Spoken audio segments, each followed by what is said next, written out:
Hey everybody, Spellman here with our next number in our series on where to start. And today we have 65. So this is going to be another one of those options where we might actually use the bull if you feel comfortable doing so, but we'll talk about that at the end. For now, let's take a look at that triple ring and see if there's anything that stands out to us as far as being a preferred double. So starting on the 20, wrapping around, and well, we have a 20 right here in the 15. Double 10, probably a preferred double for a lot of people. If we keep going, we have an 8, also a good potential option to leave here at the 19. If we keep going, we have a 32 here on the 11. And if we keep going, that's pretty much it. So while you would probably assume the 15 and the 19 are going to be the better options, remember, I'm only giving you guys one, maybe two options to really focus on. I don't want you to be thinking of all the different combinations and things. Just pick one, and then you'll never have to think about this again. Now, if you do have a backup option in case, I don't know, you're playing absolutely terrible on a particular side of the board, whatever it is, and it's just more of a confidence shot in the moment, that's fine. However, let's focus on one. Well, we have three options here. Technically four if you want to include the bull. But we have three options. We have the 15, we have the 19, and the 11.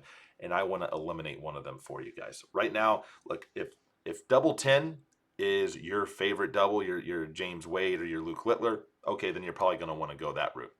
However, it's probably the one I'm going to eliminate here. The only reason is, yes, the 19 also has a 62 next to it. And remember, we're always trying to get below 61 so that it's just a nice, easy single to a double. Yes, it has a 62 and a 63. What's the big deal? And for me, I'm trying to look out for you guys. If you're, like I said, if you're trying to learn this math, you're probably still newer. Maybe you're bad at math.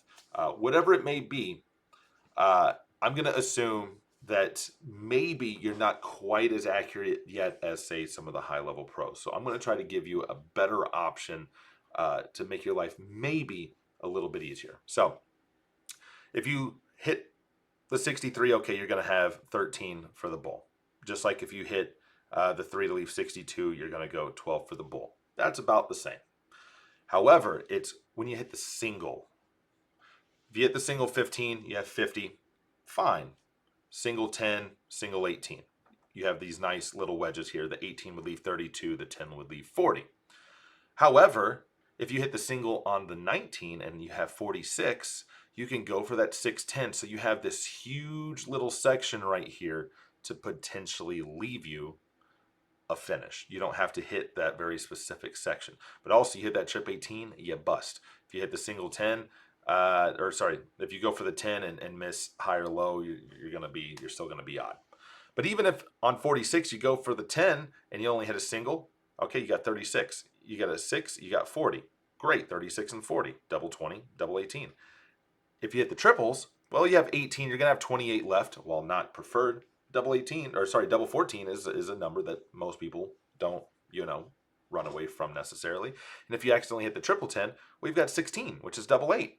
So your options are just, in my opinion, a lot better for you there. So we're going to eliminate the 15, which means we're going to have the 19 and the 11 be the option. Now, I know most people aren't looking at an 11 for a setup here, but if you look at the numbers, well, if you hit the triple, you've got 32.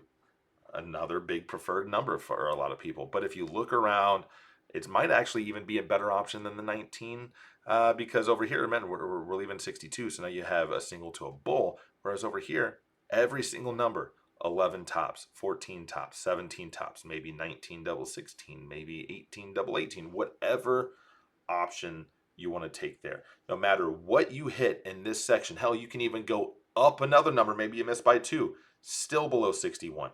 Down, still below 61. Let's go up and say you missed by 3 numbers. You're just a lot safer here, and you're giving yourself a better chance to leave a finish. So if we take a look at it, eliminate the board, this is all you should be focusing on. Anytime you have 65, you should only pick either the 11, maybe the 19.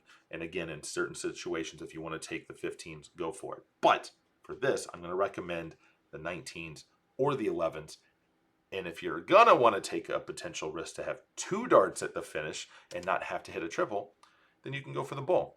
If you hit center bowl, you're going to have 15 left. You're going to have to clean that up. That kind of sucks. But if you hit that single, you'll leave 40 and you'll have 2 darts at tops. And if you miss, well, then you're going to be in the same situation as these, more or less.